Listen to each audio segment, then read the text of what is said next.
Dear students, welcome to Management Accounting class. We are discussing about marginal costing. In the previous classes, we were discussing about the calculation of break-even point, PV ratio, margin of safety, and other important tools of marginal costing.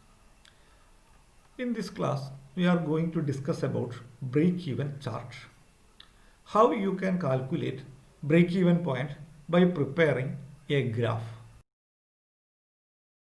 So break-even chart is a graphical representation of break-even analysis. So we can calculate break-even point graphically. It is used in cost volume profit analysis. Break-even point helps us to estimate the profit at different levels of production. So it is a graphical method.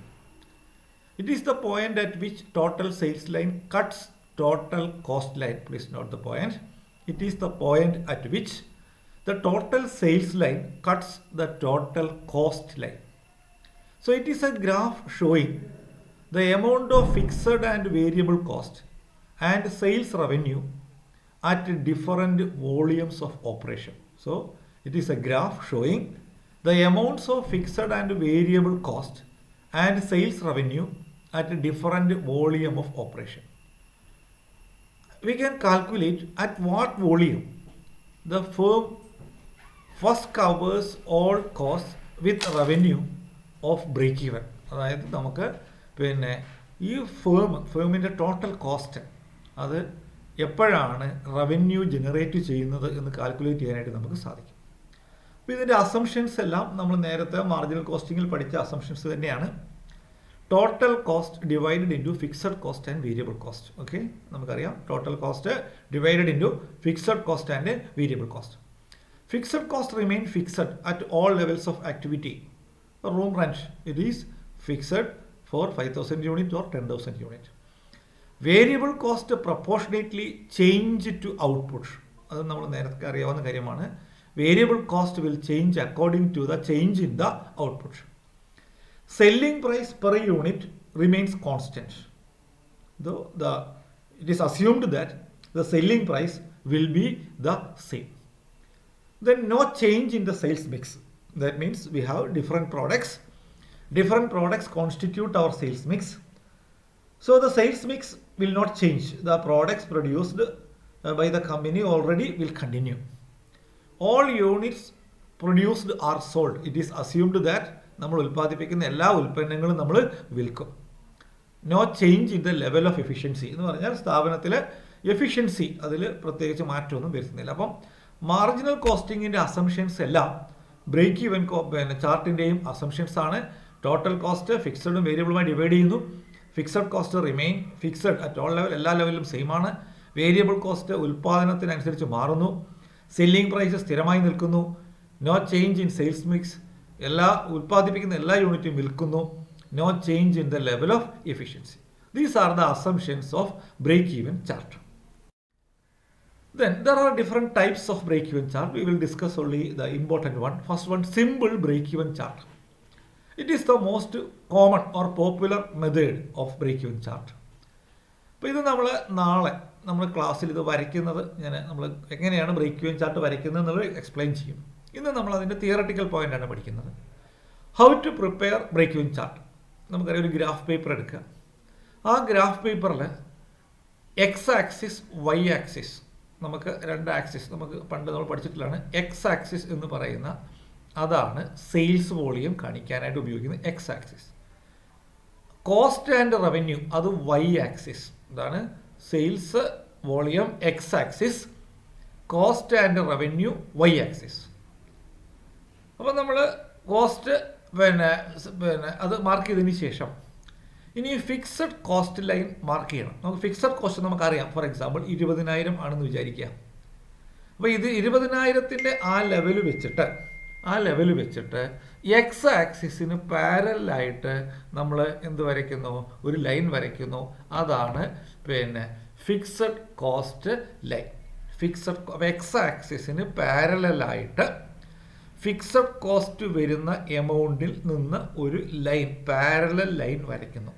അതാണ് എന്തെന്ന് പറയുന്നത് fixed cost line. അത് X ആക്സിസിന് പാരലായിട്ടാണ് വരയ്ക്കുന്നത്. പിന്നെ draw the total cost line starting from the point on the Y axis which represents fixed cost. അപ്പോൾ draw the total cost line starting from the point on the X axis which represents fixed cost line. Draw the sales line starting from the point of origin. അതായത് fixed cost കഴിഞ്ഞ fixed കോസ്റ്റിൻ്റെ ആ പോയിന്റിൽ നിന്നും സെയിൽസിൻ്റെ ലെവലിലേക്ക് ഒരു right സൈഡിലേക്ക് നമ്മളൊരു ലൈൻ വരയ്ക്കുന്നു. സെയിൽസിൻ്റെ പിന്നെ സൈഡിന് ഈക്വലൻ്റായി നമ്മളത് ഗ്രാഫ് വരയ്ക്കുമ്പോൾ മാത്രമേ നമുക്ക് കൃത്യമായി മനസ്സിലാവുള്ളൂ. നിങ്ങളത് മനസ്സിലാക്കിയാൽ മതി. ഇപ്പോൾ ഇങ്ങനെ draw the sales line starting from the point of origin. അതായത് എക്സും വൈയും ജോയിൻ്റ് ആവുന്ന അവിടുത്തെ നിന്ന് നമ്മൾ എന്ത് ചെയ്യുന്നു, സെയിൽസ് ലൈനും വരയ്ക്കുന്നു. The point at which total sales line cuts total cost line. ഈ സെയിൽസ് ലൈനും കോസ്റ്റ് ലൈനും തമ്മിൽ ജോയിൻ്റ് ആവുന്ന സ്ഥലം ആണ് ബ്രേക്ക് ഈവൻ പോയിന്റ്. അപ്പോൾ we have to draw 2 lines. ഒന്നെന്താണ്, ഒരു ലൈൻ എന്ന് പറയുന്നത് സെയിൽസ് ലൈനാണ്, മറ്റൊന്ന് ടോട്ടൽ കോസ്റ്റ് ലൈനാണ്. സെയിൽസ് ലൈൻ സ്റ്റാർട്ട് ചെയ്യുന്നത് എക്സും വൈയും ജോയിൻ്റ് ആവുന്ന 0 ഒറിജിനിൽ നിന്നാണ്. എന്നാൽ പിന്നെ ടോട്ടൽ കോസ്റ്റ് ലൈൻ സ്റ്റാർട്ട് ചെയ്യുന്നത് ഫിക്സഡ് കോസ്റ്റ് ഉള്ള മാർക്കിൽ നിന്നാണ് നമ്മൾ ടോട്ടൽ കോസ്റ്റ് ലൈൻ മാർക്ക് ചെയ്യുന്നത്. അപ്പോൾ total cost means above fixed cost. Fixed cost വരുന്ന പോയിന്റിൽ നിന്ന് നമ്മളൊരു വരയ്ക്കുന്ന ലൈൻ, ആ ലൈനാണ് total cost line. Total sales line എന്ന് പറയുന്നത് പിന്നെ 0 പോയിന്റ് ഓഫ് ഒറിജിനിൽ നിന്നാണ് വരയ്ക്കുന്നത്. ഈ 2 ലൈനും തമ്മിൽ ജോയിൻ്റ് ആവുന്ന ഒരു പോയിന്റ് ഉണ്ട്. ആ പോയിന്റിനെയാണ് നമ്മൾ ബ്രേക്ക് ഈവൻ പോയിന്റ് എന്ന് പറയുന്നത്. The area between total cost line and total sales line below the break-even point represents loss and the above the point represents profit.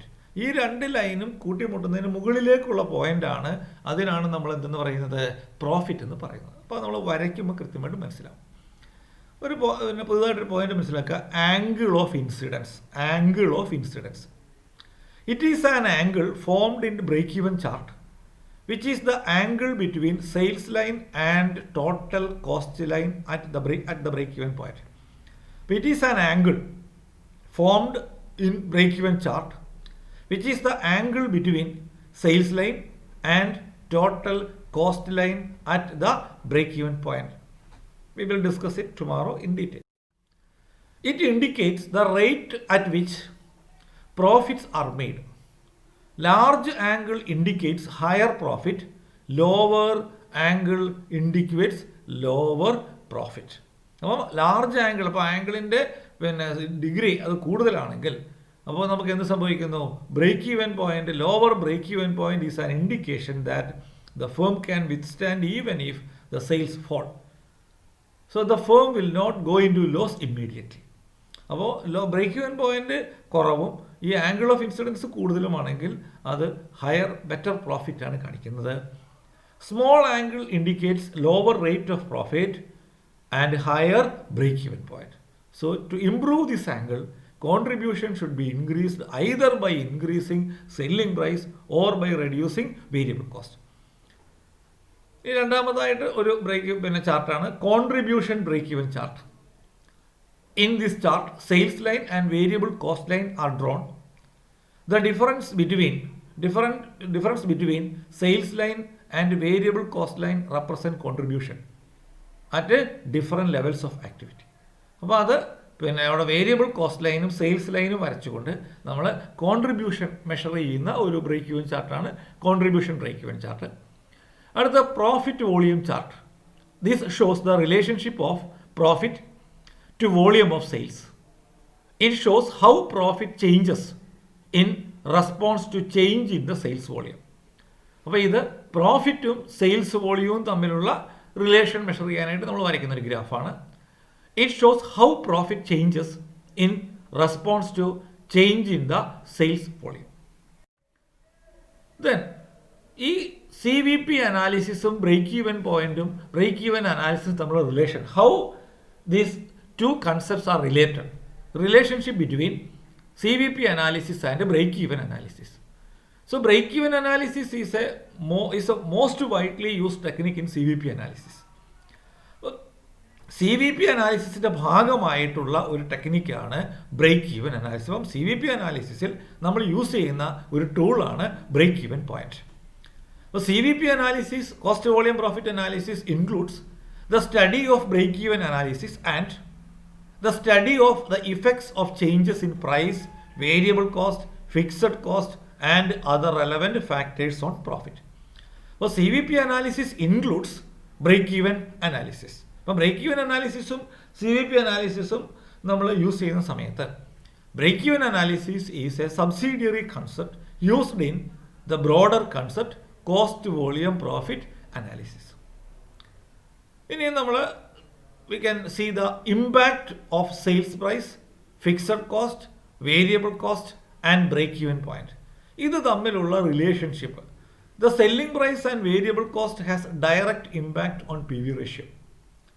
The effects of changes in selling price, variable cost, fixed cost and PV ratio. How these aspects are related.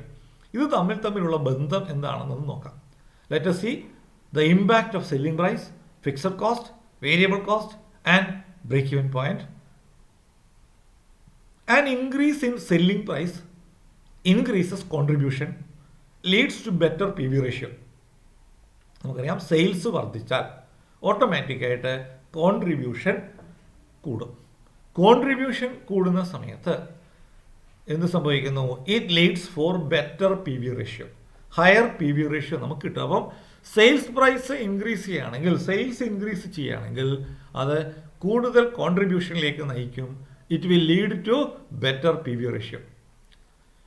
Increase in variable cost reduce contribution. എന്താണ്? Increase in variable cost reduce contribution. Automatically it will reduce P V ratio. അപ്പം variable cost കൂടിയാൽ contribution കുറയും.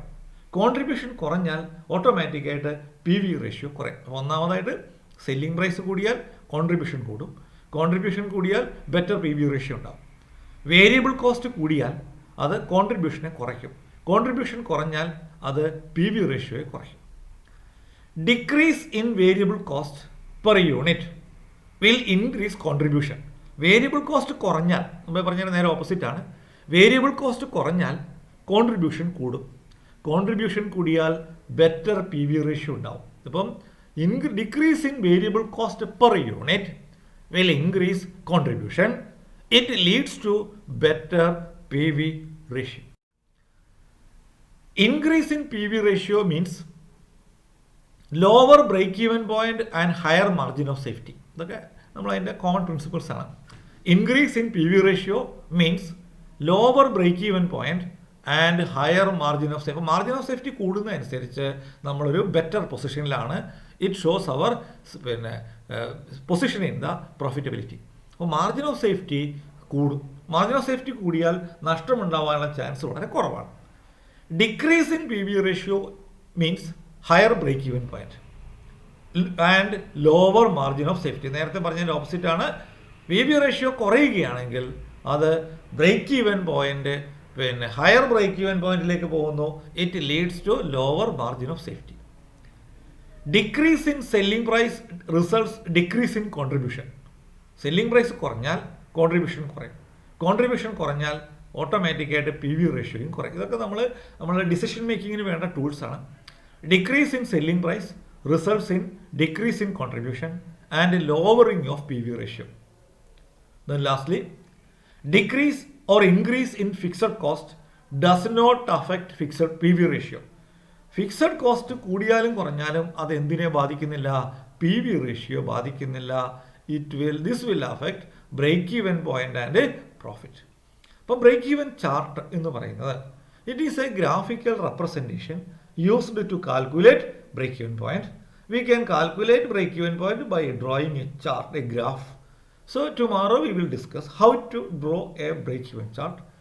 All of you have to purchase a graph book for familiarizing with this concept. Okay, thank you.